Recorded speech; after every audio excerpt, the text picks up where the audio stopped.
Hello everyone, welcome back to my YouTube channel. आज की class का जो हमारा टॉपिक रहेगा वो रहेगा इंटीरियर ऑफ द अर्थ, मतलब कि पृथ्वी की आंतरिक संरचना। तो आज की क्लास में हम देखेंगे कि हमारे अर्थ के इंटीरियर में क्या क्या है। क्लास को शुरू करने से पहले फिर से मेरी आप लोगों से वही रिक्वेस्ट है कि अगर आप मेरे चैनल पे नए व्यूवर हैं तो प्लीज मेरे चैनल को सब्सक्राइब कर लें और बेल आइकन को दबा दें। और अगर आप ऑलरेडी मेरे चैनल के सब्सक्राइबर हैं तो जो लोग कॉम्पिटिटिव एग्जाम्स की तैयारी कर रहे हैं उनके साथ मेरे चैनल को शेयर जरूर करें। इससे मुझे और अच्छा काम करने के लिए अंदर से एक मोटिवेशन मिलता है। इसी के साथ ही चलिए आज की क्लास को आगे कंटिन्यू करते हैं।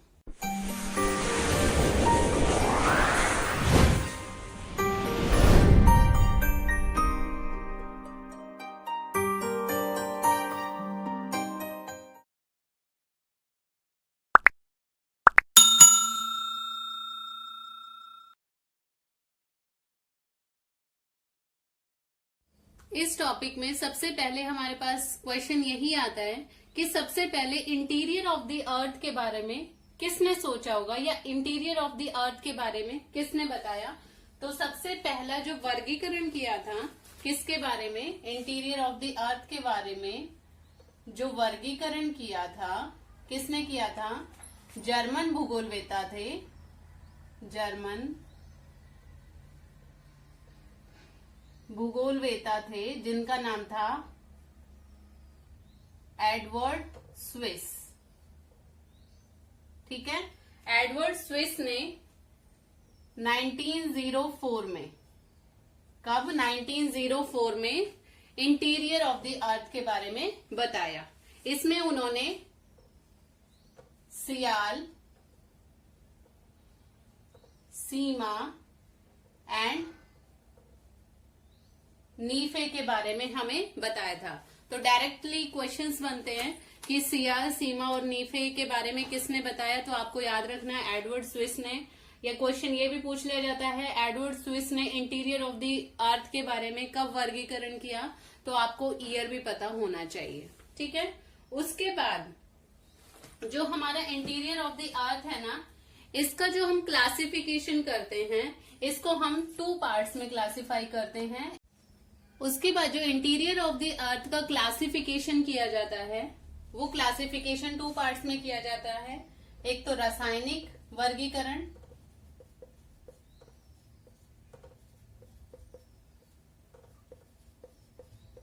और दूसरा है यांत्रिक वर्गीकरण।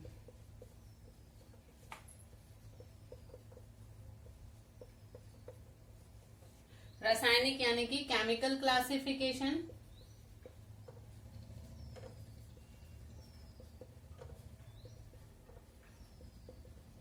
और आपका मैकेनिकल।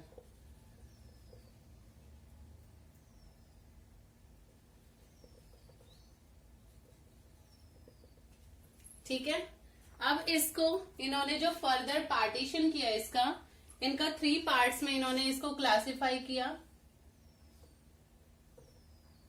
क्रस्ट, जिसको इन्होंने माना 0, मेंटल,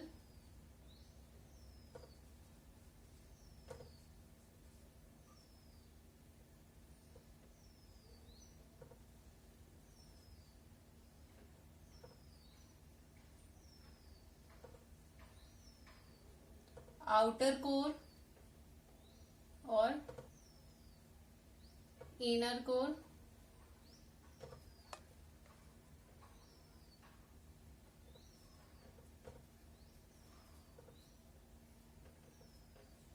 और उसके बाद जो ये यहाँ पे ये टोटल लेंथ ये लास्ट माना, ये इन्होंने माने 71, ठीक है, किलोमीटर। ये इन्होंने इसका फर्दर क्लासिफिकेशन किया। इसी तरीके से हमारा जो मैकेनिकल क्लासिफिकेशन है ये हमने माना लिथोस्फेयर।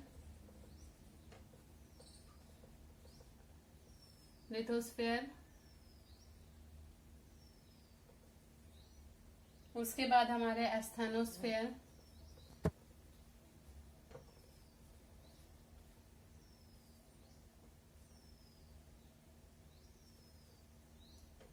उसके बाद हमारा आ गया मेसोस्फेयर,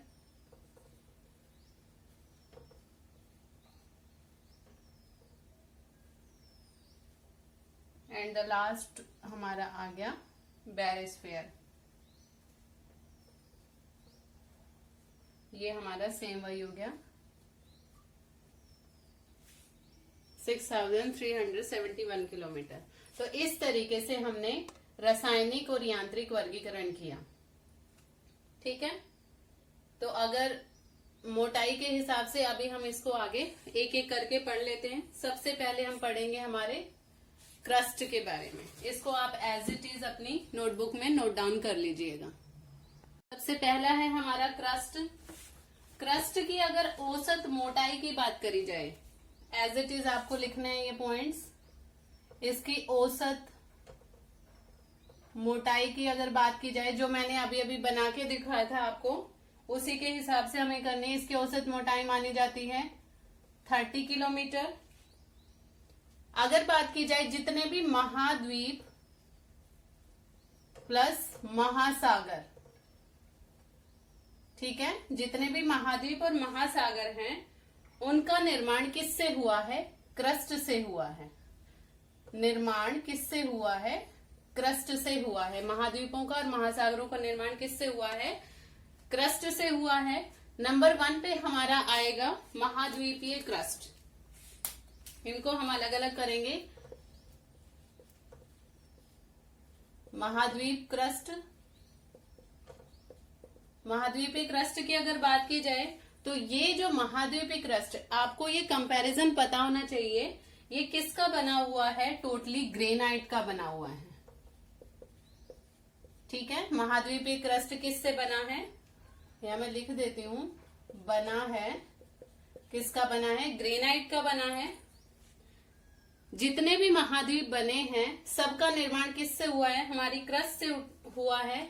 इसकी औसत मोटाई, टोटल हमारी क्रस्ट की तो औसत मोटाई 30 किलोमीटर है, लेकिन महाद्वीपीय क्रस्ट की औसत मोटाई की अगर बात की जाएगी तो इसकी औसत मोटाई मानी जाती है 15 से लेकर 25 किलोमीटर तक। ठीक है, इसे भी हम फर्दर 2 पार्ट्स में डिवाइड करते हैं। इसको भी फर्दर 2 पार्ट्स में डिवाइड करते हैं, क्रेटन और दूसरा है हमारा वलित पर्वतीय पेटी। वलित पर्वतीय पेटी। ठीक है, अब क्रेटन और वलित पर्वतीय पेटी को भी देख लेते हैं। क्रेटन में क्या देखा जाता है? क्रेटन होता क्या है? ऐसे भूभाग जो पिछले 50 सालों से 50 इयर्स से अपने ही स्थान पे स्टेबल हैं, ना तो उनमें उत्थान हुआ है और ना ही किसी तरीके का कोई अवतलन हुआ है।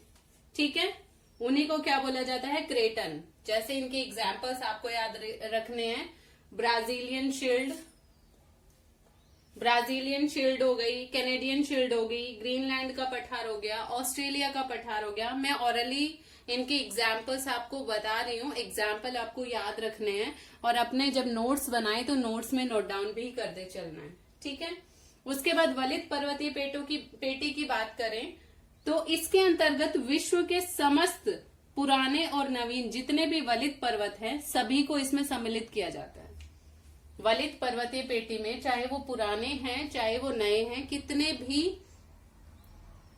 जो आपके पर्वत हैं उन सभी को इसमें सम्मिलित किया जाता है। जैसे कि आपके Appalachian, Aravalli, Alps, Rockies, Andes, Atlas, ये सारे के सारे जो पर्वत हैं वो किस में आएंगे? वलित पर्वतीय पेटी में आएंगे। एग्जाम्पल्स मैं अगेन रिपीट कर रही हूँ, मैं बोल के बता रही हूँ आपको अपनी नोटबुक में, जहां पे आप अपने नोट्स मेंटेन कर रहे हो वहां पे साथ के साथ आपको इनके एग्जाम्पल्स लिख लेने हैं। ठीक है, तो ये तो हो गया हमारा महाद्वीपीय क्रस्ट।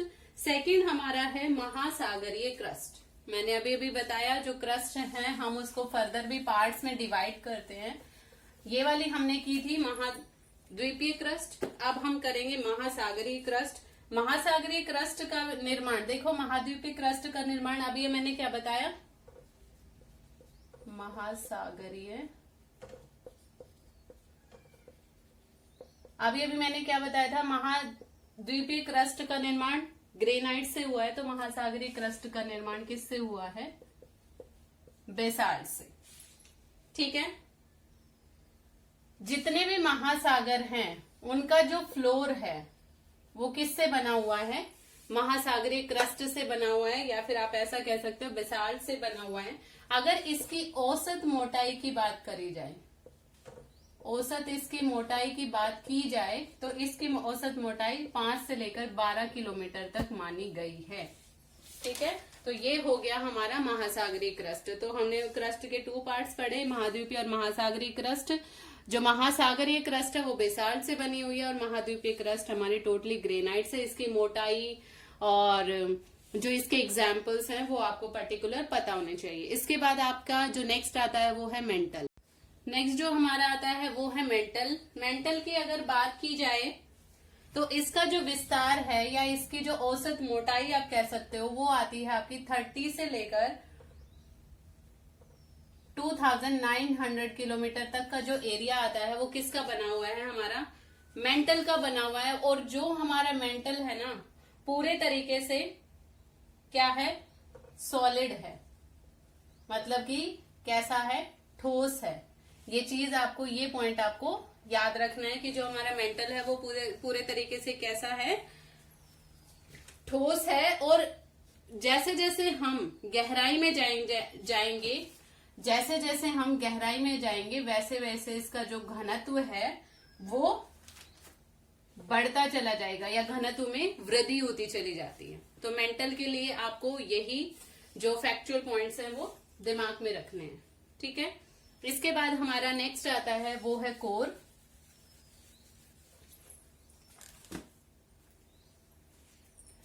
कोर को हम फर्दर 2 पार्ट्स में डिवाइड करते हैं। एक तो आउटर कोर और दूसरा इनर कोर। ठीक है, आउटर कोर और इनर कोर हम इनको 2 पार्ट्स में डिवाइड करते हैं। बात की जाए सबसे पहले कोर की, तो इसका जो विस्तार माना जाता है वो 2900 से लेकर 6371 किलोमीटर तक का जो टोटल एरिया बताया मैंने, इतने से इतने तक इसका माना जाता है।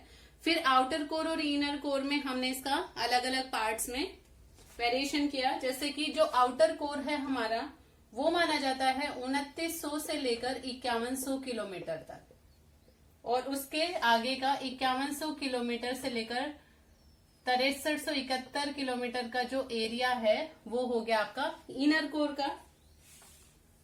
उसके बाद फिर नेक्स्ट पॉइंट आपका आता है, ये जो आउटर कोर है ये अर्ध ठोस अवस्था में पाया जाता है, अर्ध ठोस अवस्था में पाया जाता है। और इसमें जो भूकंप की, किसकी? भूकंप की जो एस तरंगे हैं, मतलब कि जो सेकेंडरी तरंगे हैं, सेकेंडरी तरंगे एंटर नहीं कर पाती हैं। ठीक है, भूकंप की एस तरंगे इसमें एंटर नहीं कर पाती हैं। लेकिन अगर बात की जाए इनर कोर की, तो ये पूर्णतः ठोस है। ये जैसे अर्ध ठोस मैंने बताया, ये पूरे तरीके से ठोस है।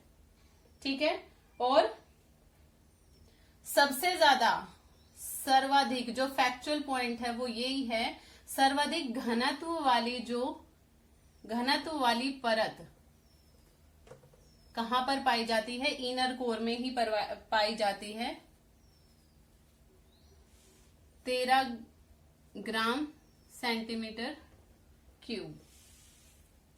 ठीक है, उसके बाद अगर डायरेक्टली क्वेश्चंस आते हैं, ये क्रस्ट में पाए जाने वाले तत्वों का अवरोही क्रम बताओ। क्रस्ट में पाए जाने वाले तत्वों का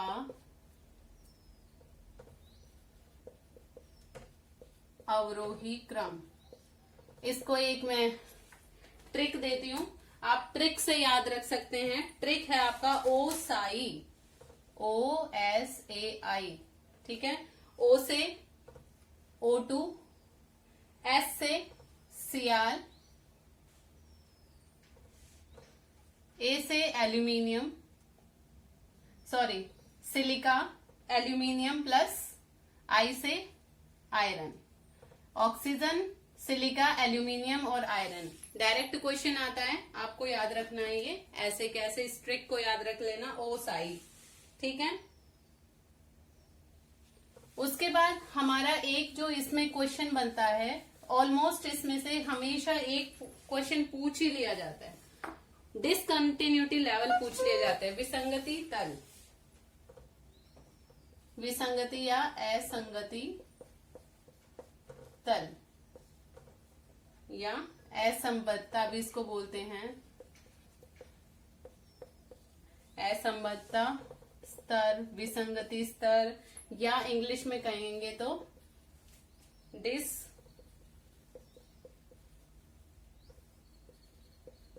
डिसकंटिन्यूटी लेवल। इसी को आगे चलिए कंटिन्यू करते हैं। हमारी जितने भी मैंने अभी परतें बताई, इन सब के बीच में कोई ना कोई डिसकंटिन्यूटी लेवल आता है, ठीक है। तो उन्हीं के नाम हमें क्या होना चाहिए, पता होने चाहिए।